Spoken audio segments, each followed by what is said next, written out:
sana supportahan niyo si Ma'am sa kanyang YouTube channel. Thank you. I love you.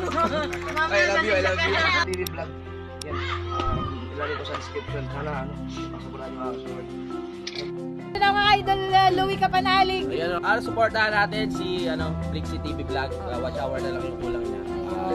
Good morning mga ka-Flexi. Welcome again to my vlog. Panibagong araw, panibagong vlog, panibagong pakikibaka sa inyong lahat. Mega love shout out and thank you to all of my supporters out there here in the Philippines and also in the other countries. Especially Ma'am Jeng, Ma'am Sally Vival, Mexi Pinay, Sis Cassie, sa lahat po, kay Layla Ventura, Sir Adobo Rider, sa lahat po ng OFWs, Kuya Pogi, and Ma'am Forever, thank you so much, Sir Tacos, and to my newly found, Sir Sesco, Sir Boomer, Ma'am Kirby, shout out to you guys, Tita Marie, and Sir Steve from Canada, thank you so much. At dito po sa Pinas, lalong-lalo na po kay Idol Monay, Idol Matansero, Idol Zero Mix, Sir Hogot, Chef, Chef is in another country.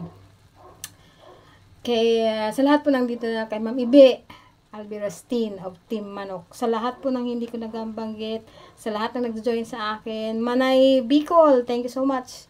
So, ayan po, ako po ay magluluto ng manok na may halong sitaw. So, ngayon po ay araw ng Sabado mga ka-Flexi, September 7, 2024, and our time is already 11 o'clock in the morning. So, ayan.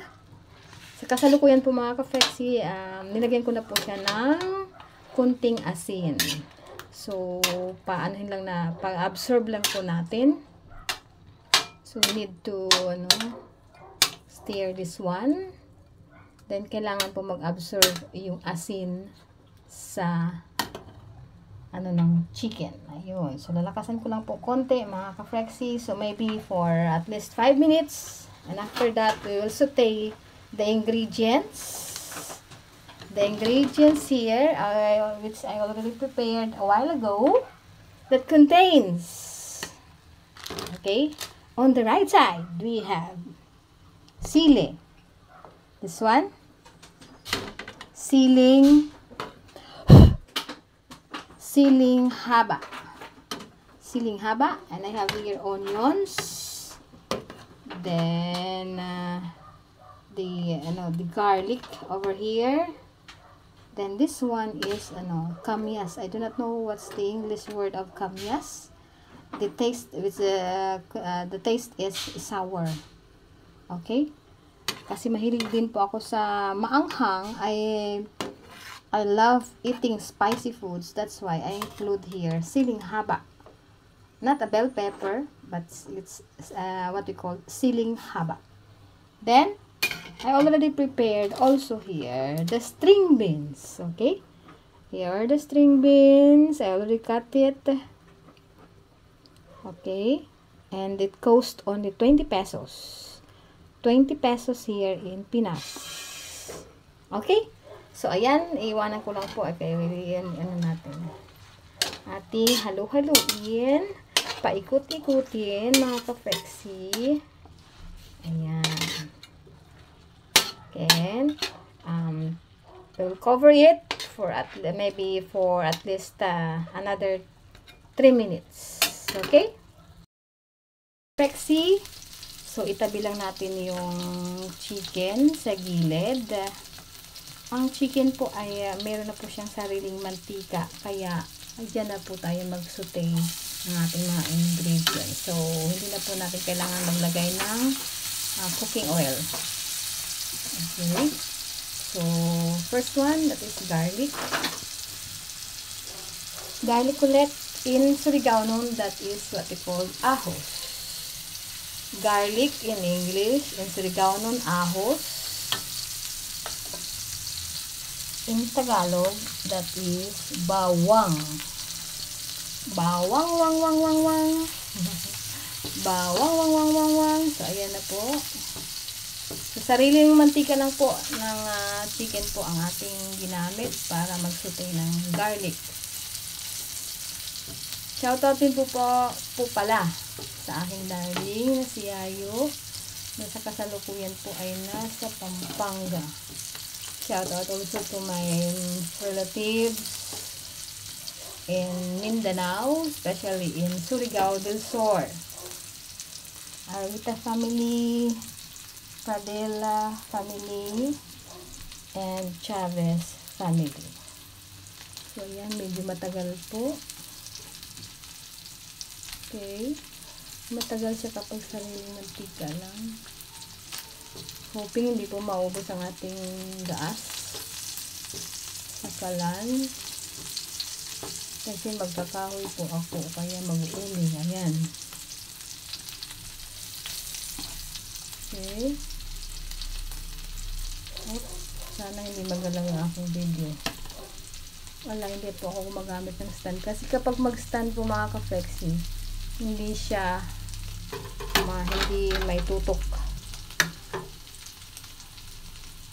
Okay, sunod po natin ay ang onion. Onion in English, in Tagalog, sibuyas. Sibuyas.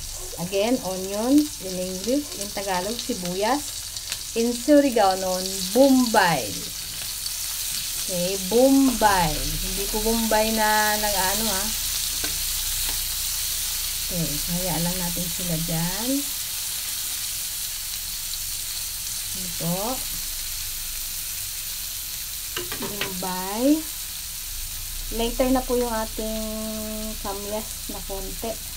At saka yung sili. Kasi alam ko, kapag nilagay natin ng sili dyan, na nagsusutay pa tayo, sisingaw siya at magkukos yan ng bad smell, saka babahin ka. Yan ang ginagawa lagi ni Yayo. So ito yung kamyas para pang it will give it will add flavor also, but it's sour. Okay. So, hindi ko po ma-continue gawa ng kailangan ko hawakan yung handle ng kawali, kaya tigil po muna. Nahalo ko na po mga ka-flex. Ayan, nilagay natin yung siling haba. Then, the string beans, of course, is here. Okay. The string beans. In English, in Tagalog, sitaw. Okay. Sitaw sa Tagalog. Ayan ang string beans. Okay, so lagyan natin ng konting soy sauce. Soy sauce, that is Dato Puti soy sauce. The cost of Dato Puti is 13 pesos here in Pinas. Okay, we will mix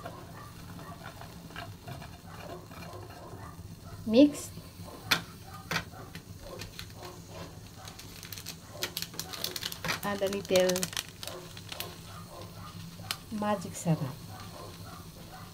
Okay, let it simmer for maybe at least 2 minutes para po ma-absorb ang flavor ng ating karne at saka ng ng ating mga nilagay na mga panglahok. So, takpan na po natin mga ka-flexi. Then later we will add a little water to it.